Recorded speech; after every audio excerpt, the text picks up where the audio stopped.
Hi everybody. In this video, we're going to start going through orientation for restorative art. I've actually split the orientation into two videos, make them a little more manageable. But let us begin. What is restorative art? What is the definition of it? The definition of restorative art is the care of the deceased to recreate natural form and color. So for instance, in this picture, there is a gentleman with a tumor on their neck. And so through restorative art and embalming, obviously, we would cauterize that and then wax it to give natural form back. And then we would cosmetize over that to give natural color. In this picture, which isn't great, this gentleman is dead and he's a little pale, but through embalming and cosmetics, we would restore some natural color to them. So that's the definition of restorative art, which is the care of the deceased to recreate natural form and color. Now, historically, there have been cultures that have tried restorative art throughout history. The Egyptians were probably the ones that tried it the most because in their religion, to get to the afterlife, your body had to be intact, it had to be whole. And so they tried various things to recreate the natural form of a person. They tried things like suturing their incisions. They didn't make a lot, but the ones they did make, they would suture up. They would replace missing body parts, usually through some kind of reed facsimile, if you will. So they'd make straw and moss and wrap it in linen for a missing arm or a leg. They would fill out the face. They made incisions in the skin and packed the face with straw or sand, clay even, again, to fill out the face and make it look more natural. They'd straighten any bowed or broken limbs. They'd splint them with sticks and then wrap that in linen to make sure that they stayed straight. One I find the most interesting is that they would wire the fingernails to the hand with gold wire. And they did that because the way that they embalmed bodies was through immersing the body in natron or salt. That desiccated the body, sucked all the water out, and when that happens, the skin in the nail beds would retract, and then the fingernails would fall off. Again, that's not a perfect body, so they had to figure out a way to put the fingernails back on, and they'd use gold wire to do it. Now, after the Egyptians, they were kind of the ones that were the most stringent about restorative art practices. It kind of disappears over time until you get to about the 1800s is when it starts to kind of come back. So before the 1800s, pre-19th century, at best you would have things like death masks. Some very prominent people in Europe would either have a sculptor sculpt their face, or they would take impressions of the person's face and make a death mask out of it. Sometimes that would be used even for a visitation.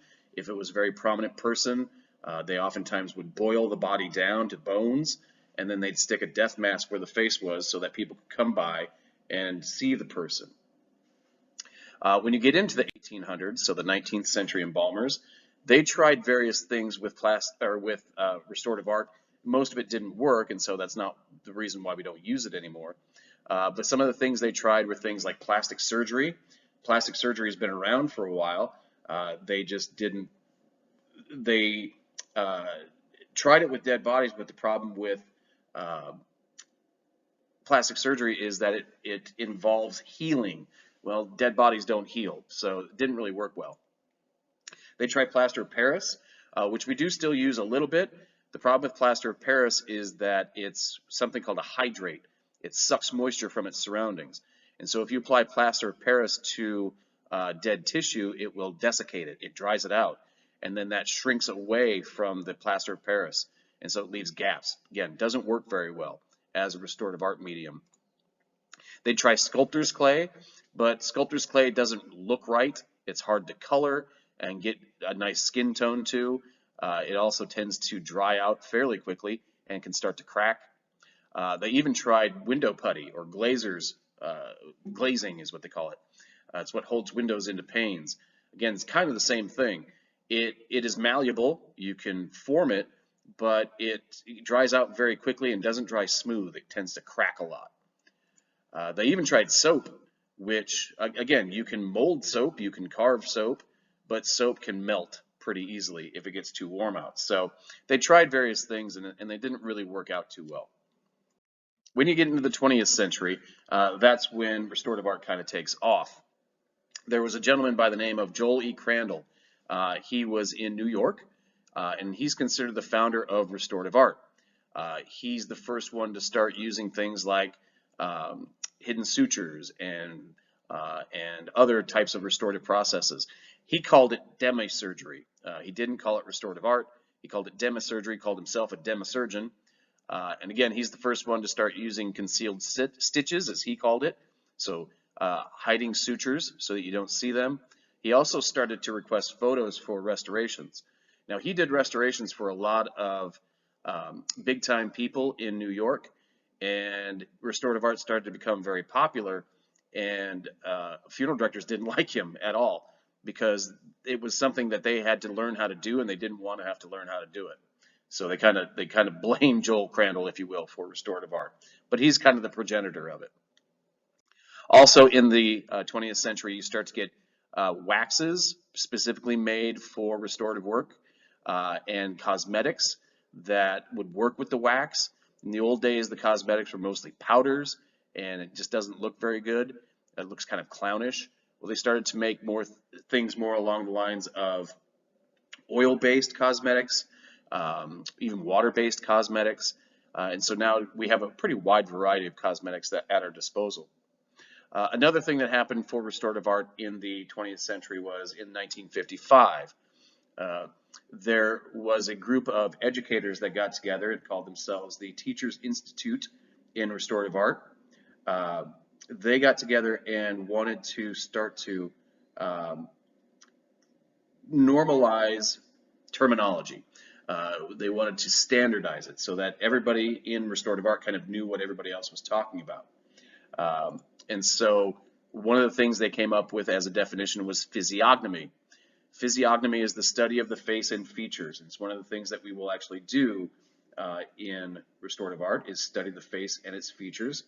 And so when they talk about physiognomy, they started to standardize the terms for each part of each feature. So again, that everybody kind of knows what everybody else is talking about. They also came up with the concept of the norm. The norm is defined as the most common characteristics of facial components. And the reason why they did that is once you know what the norms are, you can more readily see any variations to that norm or deviations from that norm and recreate it if you have to. So restorative art really kind of developed during the 20th century, and up to now, modern times, we can even categorize types of restoration. There are three main types. There's what we call a regular case, and that's usually done by just basic cosmetic application. So for instance, in this picture, there's a person with acne. That's not a major thing, it's just basic cosmetic application. Doesn't need a lot of skill to be done. Then we have minor restorations, a little bit more in-depth, a little bit more intricate. So minor restorations will take minimal time, minimal skill, and minimal effort. You have to have some skill to be able to do these, but this would include waxing, very minor things, realigning minor fractures, reduction of swelling, hypodermic tissue building, things like that. In this picture, this is a burn, and so is that fixable? Yes, but it doesn't take much. Cauterize it, wax it, cosmetize it. Pretty simple. The big ones are the major restorations. These take extensive time and technical skill, and they're also probably going to be charged. The family will be charged for these major restorations. And so with major restorations, it usually involves, again, a lot of time, a lot of skill, extra payment, but also usually the excision of tissue and things along those lines. And so to do a major restoration, you have to get written permission from the family. They have to okay it. You can't just do it and then say, oh, by the way, I'm going to charge you this amount of money. They have to agree to it and authorize it. So why would we even go through that whole process of major restorations or even minor ones? The reasons for restoration is that it allows for a couple different things. Gives the public a comforting memory of a body that has been diseased or damaged. Oftentimes with diseases especially, people don't see the body, see the person for a long period of time. And so if through restorative art we can start to reestablish what that person looked like so people can have that comforting memory. One of the goals of funeral service in general is to get people to accept the finality of death. And the best way to do that is to present a body. And so restoration can help us with that too. It gives people a chance to interact with the dead, make it not so shocking, and get people to the point in their grieving process where they accept that a death has occurred and that it is final.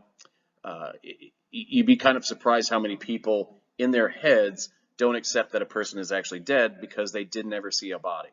And that's why it's always important that people see the dead and interact with the dead. And through restorative art, we can help them along that way. Now, restorative art has a lot of different aspects to it. There are things that we do that many people wouldn't even think of as restorative art. For instance, like setting features, but it is restorative art. And certain things take place at certain times. So there is a bit of a timetable for restorative art treatments. There are things that you would do before embalming, things you might do during embalming, and things that you would do after embalming. And some of them can be done at any time. Some of them can't. It just kind of depends. So pre-embalming treatments tend to include things like setting features. You don't want to wait till after embalming to try to set the features because it won't work. And setting features involves setting the eyes, recreating the natural convexity of the eyes, retrieving the mandibles, so closing the mouth, posing the lips properly, even posing the nose and ears sometimes too. Any corrective alignments, so fractures, things along those lines, you have to get those back into the normal place before you embalm. Otherwise, as the body firms up, you won't be able to align them. Temporary sutures holding tissue in place.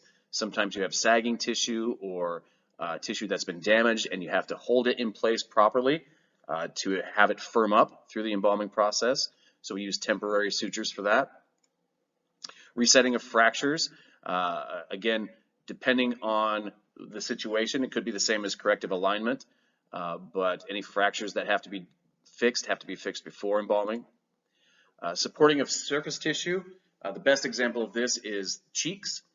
Dead people's cheeks sink in a lot, and so we can use cotton or putty to support that underneath. We put that in the cheeks, inside the mouth, and that helps to fill the face out a little bit better. Minor buck tooth restoration. There is really no restoration for buck teeth. Buck teeth are not things that you fix. Buck teeth are things that you make sure are clean. The definition of buck tooth is anytime the lips don't naturally meet, and it could be due to the teeth sticking out. It could be due to the person's lips just never closing right.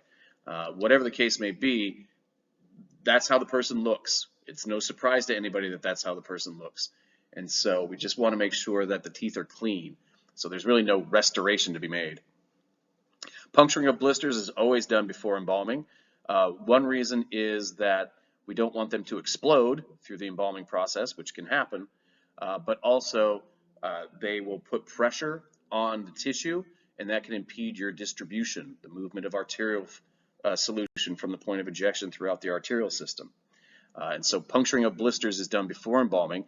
You have to be very careful when you puncture blisters. You should use a hypodermic needle so that whatever's in that blister isn't getting out and exposing you to it. Embalming treatments, so things done while embalming. While you're embalming, you're going to get some internal tissue building because as you pump in arterial solution, it's going to fill up those tissues and kind of swell them up a little bit, which can be a good thing. You just want to make sure you don't get too much tissue building because that leads to swelling. Internal tissue coloration, that's why we use reddish dyes in our arterial solutions to recreate the blood in the body that has been drained out of the tissues. So that's why dead people always look very pale. Maintaining feature corrections.